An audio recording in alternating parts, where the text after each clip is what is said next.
Good morning students. आज का हमारा सब्जेक्ट है Gujarati, chapter number 4, class 7, page number 18। Chapter number 4, धर्म अधर्म।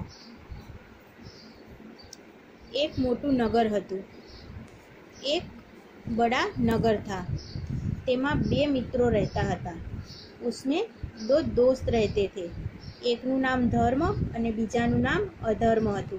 एक का नाम धर्म और दूसरे का नाम अधर्म था। अधर्म धीरे धीरे दरिद्र थतो गयो और भूखे मरवा लाग्यो।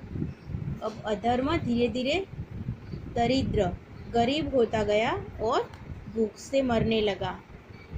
मतलब उसके पास कुछ था नहीं। तेणे धर्म ने साथे लई परदेश जवानो विचार कर्यो।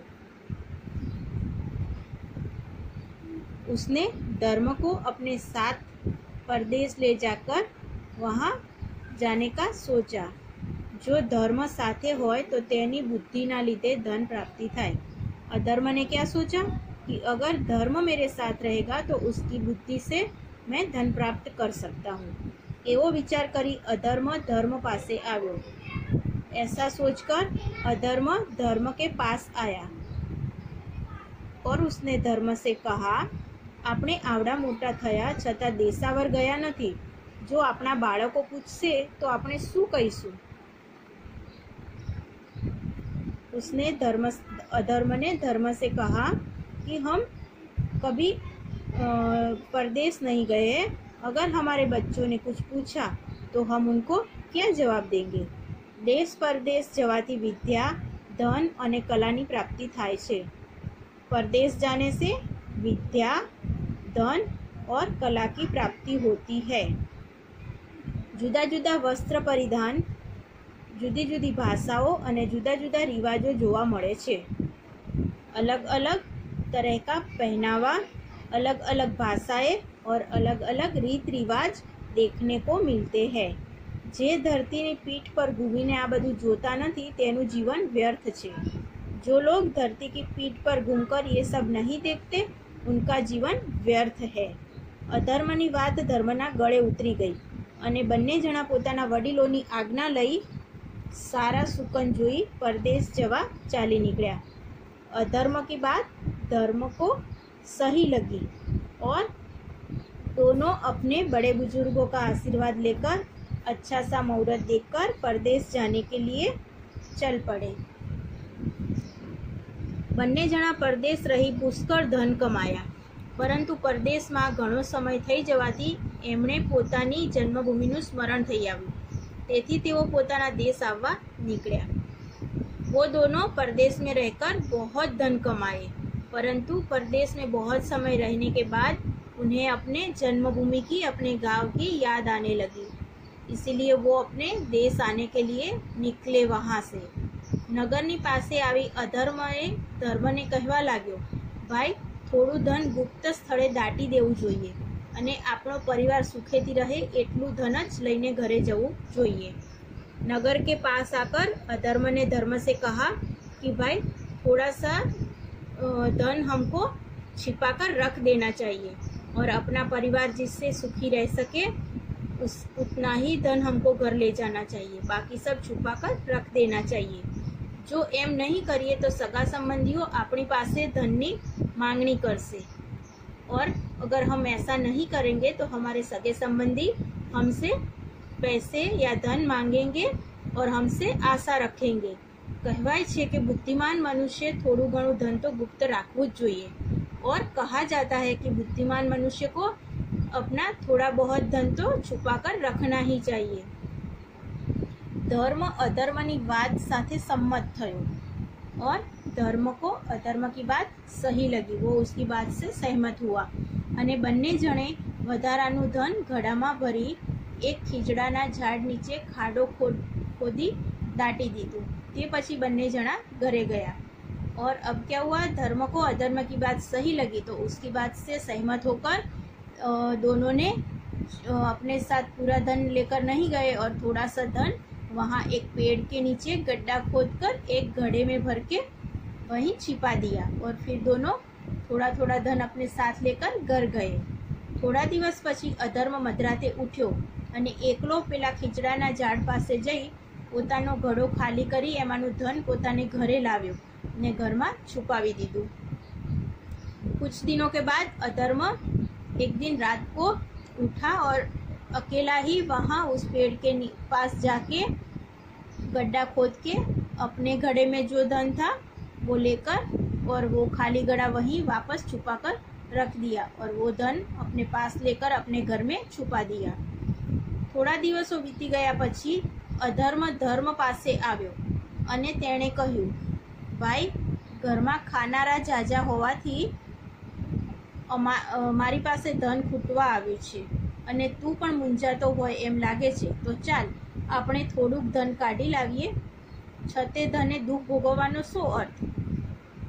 कुछ दिनों के बाद अधर्म धर्म के पास आया और कहा कि मेरे घर में खाने वाले बहुत हैं और अब मेरा धन भी कुछ कम होने लगा है और तू भी मुझे कुछ बुझा बुझा सा लग रहा है, तो चल हम दोनों अपना धन वापस लेके आते हैं।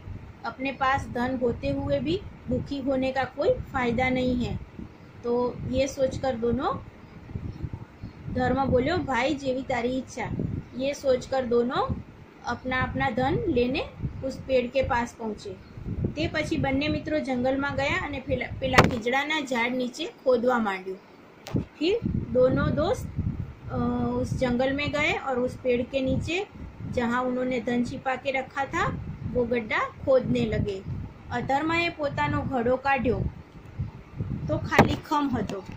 अधर्म ने अपना घड़ा निकाला तो वो पूरा खाली था અને ધર્મએ પોતાનો ઘડો કાઢ્યો तो भरेलो और धर्म ने अपना घड़ा निकाला तो वो पूरा भरा हुआ था। अधर्म माथू कूटी कल्पांत करवा लाग्यो और अधर्म जोर जोर से रोने लगा, भाई मारो घड़ो खाली छे अने तारो घड़ो भरेलो छे, तेज मारा गड़ानु धन लीधुं छे। अब अधर्म जोर जोर से फूट फूट के रोने लगा और उसने धर्म से क्या कहा कि मेरा घड़ा खाली है और तेरा घड़ा पूरा भरा हुआ है, तो मुझे लगता है कि तूने ही मेरा धन ले लिया है। धर्म बोलो, मूर्ख, मारा पर आरोप मुकता शर्मा तो नहीं। और धर्म ने क्या कहा, अरे मूर्ख, मुझ पर ऐसा आरोप लगाने से पहले तुझे शर्म भी नहीं आई। બંને વચ્ચે ઝઘડો થયો અને બંને લડતા લડતા ન્યાય મંદિરમાં ગયા। दोनों के बीच लड़ाई हुई और लड़ते लड़ते दोनों न्याय मंदिर तक पहुँचे। न्याय मंदिરના अधिकारीઓએ તેમની अग्नि परीक्षा करवानुं કહ્યું और न्याय मंदिर के अधिकारी ने क्या कहा, उन दोनों की अग्नि परीक्षा करने का कहा। તેથી अधर्म बोली उठ्यो, तमने बराबर न्याय करता आवड़तो नहीं। और इस बात से अधर्म एकदम बोल उठा कि आप लोगों को न्याय करना नहीं आता।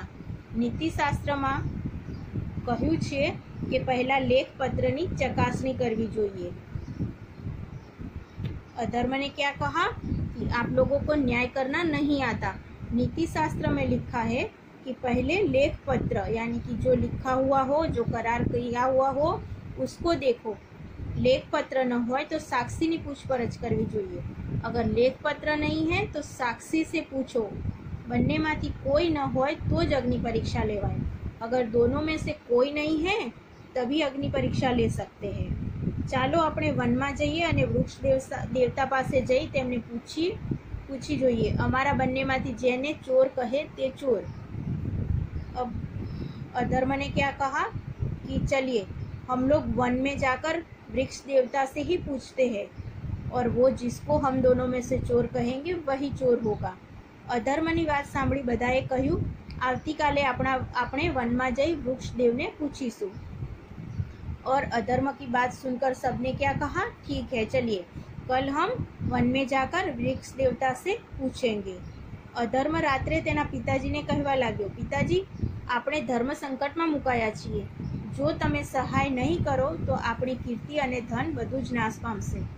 और अधर्म रात को अपने पिताजी से कहने लगा कि पिताजी हम बहुत बड़े धर्म संकट में फंस गए हैं, अगर आप हमारी मदद नहीं करेंगे तो हमारी कीर्ति और धन सब नाश हो जाएगा।